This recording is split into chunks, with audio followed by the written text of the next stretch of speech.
नमस्कार, स्वागत है यूपी समाचार में। चलिए देखते हैं यूपी की ताजा और बड़ी खबरों को।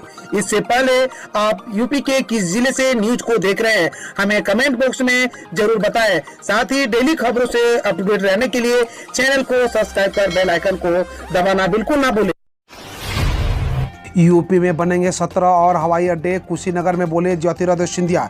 केंद्रीय नागरिक उड्डयन मंत्री ज्योतिरादित्य सिंधिया ने कहा कि विकास के रास्ते पर तेजी से चल रहे उत्तर प्रदेश में 9 हवाई अड्डों पर संचालन हो रहा है, जबकि आने वाले समय में 17 और एयरपोर्ट बनाए जाएंगे।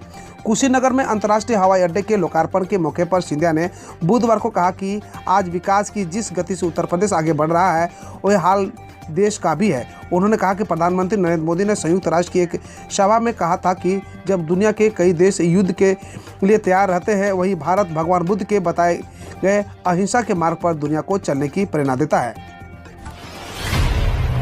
यूपी में कोरोना काल से पहले का लौटा दौर, नाइट कर्फ्यू भी पूरी तरह खत्म, पहले की तरह आ जा सकेंगे। यूपी सरकार ने यूपी में जारी नाइट कर्फ्यू को खत्म करने का फैसला लिया है। रक्षाबंधन से यूपी पूरी तरह से अनलॉक हो गया था, लेकिन यूपी में रात्रि 11 बजे से सुबह 6 बजे तक नाइट कर्फ्यू जारी था, जिसे बुधवार को खत्म कर दिया गया है। आपको बता दें कि 11 अगस्त को यूपी सरकार ने शनिवार की साप्ताहिक बंदी को भी समाप्त कर दिया था। इसके बाद प्रदेश में केवल सोमवार से लेकर शनिवार तक सुबह 6 बजे से रात्रि 10 बजे तक गतिविधियों की अनुमति दी गई थी। रक्षाबंधन से सीएम योगी ने रविवार के साप्ताहिक बंदी को भी समाप्त करने का आदेश दिया था। इसके बाद से प्रदेश पूरी तरह से अनलॉक हो गया था। यूपी में केवल रात्रि 11 बजे सुबह 6 बजे तक का रात्रि कर्फ्यू जारी था। बुधवार को इसे भी खत्म कर दिया गया है। कुशीनगर में पीएम मोदी बोले 4 सालों में तैयार होंगे 200 से अधिक एयरपोर्ट। प्रधानमंत्री नरेंद्र मोदी ने कहा, विकास के जरूरी एविएशन सेक्टर की मजबूती के लिए कटिबद्ध केंद्र सरकार उड़ान योजना के तहत आने वाले 3-4 सालों में देश में 200 से अधिक एयरपोर्ट, हेलीपोर्ट और शिप प्लेन के लिए वाटर पोर्ट तैयार करने का प्रयास कर रहे हैं। कुशीनगर इंटरनेशनल एयरपोर्ट का लोकार्पण करने के बाद एयरपोर्ट परिसर में आयोजित समारोह को संबोधित करते हुए उन्होंने कहा कि उड़ान योजना के अंतर्गत 900 से अधिक हवाई रूट स्वीकृत किए गए हैं। दिवाली पर परेशान नहीं होंगे यात्री, 64 अतिरिक्त जनरत बसें चलाएंगे यूपी रोडवेज। यूपी रोडवेज प्रबंधन दिवाली के एक सप्ताह पहले 28 अक्टूबर से अतिरिक्त बसें चलाने की तैयारी में जुटा है। इस बार 274 बसों में से 64 अतिरिक्त एसी जनरत बसें होंगी। इनके रूट तय करने के लिए क्षेत्रीय प्रबंधक अनिल अग्रवाल की अध्यक्षता में बुधवार को बैठक हुई। विकास की नई उड़ान से 5 करोड़ लोगों को जीवन में आएगा सकारात्मक परिवर्तन, सीएम योगी ने कहा। मुख्यमंत्री योगी आदित्यनाथ ने कहा कि प्रधानमंत्री नरेंद्र मोदी ने बौद्ध सर्किट की परिकल्पना को साकार किया है।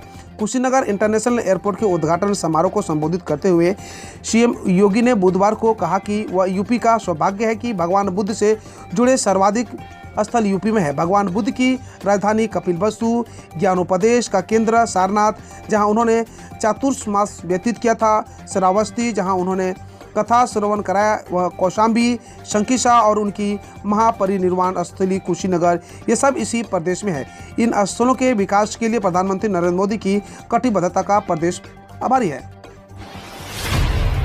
छात्रवृत्ति पाना चाहते हैं तो जान लीजिए कब तक कर सकते हैं ऑनलाइन आवेदन, क्या है अंतिम तारीख और नियम शर्तें।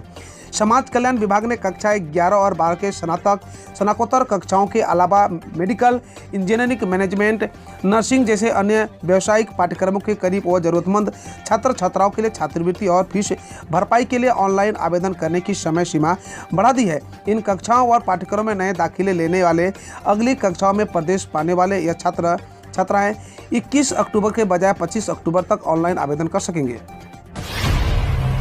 यूपी की डबल इंजन सरकार किसानों की उपज की खरीद के लिए रिकॉर्ड बना रही है, पीएम मोदी। प्रधानमंत्री नरेंद्र मोदी ने उत्तर प्रदेश की योगी सरकार के कामकाज की सराहना करते हुए बुधवार को कहा कि राज्य की डबल इंजन सरकार किसानों की उनकी उपज की खरीद के नए रिकॉर्ड कायम कर रही है। उन्होंने कहा कि भारत सरकार की जैव ईंधन और इथेनॉल उत्पादन को प्रोत्साहित करने की नीति का सबसे अधिक फायदा उत्तर प्रदेश के गन्ना किसानों को होगा और कच्चे तेल के आयात पर निर्भरता कम होगी। यह यहाँ अंतर्राष्ट्रीय हवाई अड्डे के उद्घाटन और एक चिकित्सा महाविद्यालय तथा सैकड़ों करोड़ रुपए की विकास की विभिन्न परियोजनाओं के शिलान्यास के उपलक्ष्य में आयोजित एक जनसभा को संबोधित कर रहे थे। सीबीएसई इस बार ज्यादा छात्र संख्या वाले स्कूलों को बना सकता है सेल्फ सेंटर। सीबीएसई के फर्स्ट टर्म परीक्षा की तैयारी स्कूलों में शुरू हो चुकी है। सेल्फ सेंटर को लेकर स्कूलों को दिशा निर्देश का इंतजार है। हालांकि संभावना है कि ज्यादा छात्र संख्या वाले स्कूल सेल्फ सेंटर बनेंगे। केएल इंटरनेशनल स्कूल के प्रधानाचार्य व बोर्ड के सीटी और ऑडिटनेटर सुधांशु शेखर के मुताबिक अभी इस संबंध में दिशा निर्देश आना बाकी है। उपलब्ध जानकारी के मुताबिक सभी स्कूल सेल्फ सेंटर नहीं बनेंगे। अखिलेश यादव ने कहा, ओम प्रकाश राजभर में गठबंधन पूर्वांचल की नई सीटों पर बदल सकता है समीकरण। यूपी में होने वाले अगले विधानसभा चुनाव के लिए समाजवादी पार्टी की ओम प्रकाश राजभर की पार्टी सुभाष सभा की गठबंधन को हो गया है। सुभाष सभा अध्यक्ष ओम प्रकाश राजभर और सपा प्रमुख अखिलेश यादव के बीच बुधवार को हुई मुलाकात के बाद दोनों पार्टियों की तरफ से इस बात के संकेत दिए गए। कस्टडी में सफाई कर्मी की मौत, पुलिस ने प्रियंका गांधी को आगरा आने से रोका, हिरासत में लिया। आगरा के जगदीशपुरा थाने के मलखाने में 25 लाख रुपए चोरी के शक में पकड़े गए सफाई कर्मचारी अरुण कुमार की पुलिस हिरासत में मौत को लेकर यूपी में एक बार सियासी माहौल गर्माता नजर आ रहा है। पुलिस ने पीड़ित परिवार से मिलने जा रही कांग्रेस महासचिव प्रियंका गांधी को आगरा लखनऊ हाईवे पर रोक दिया।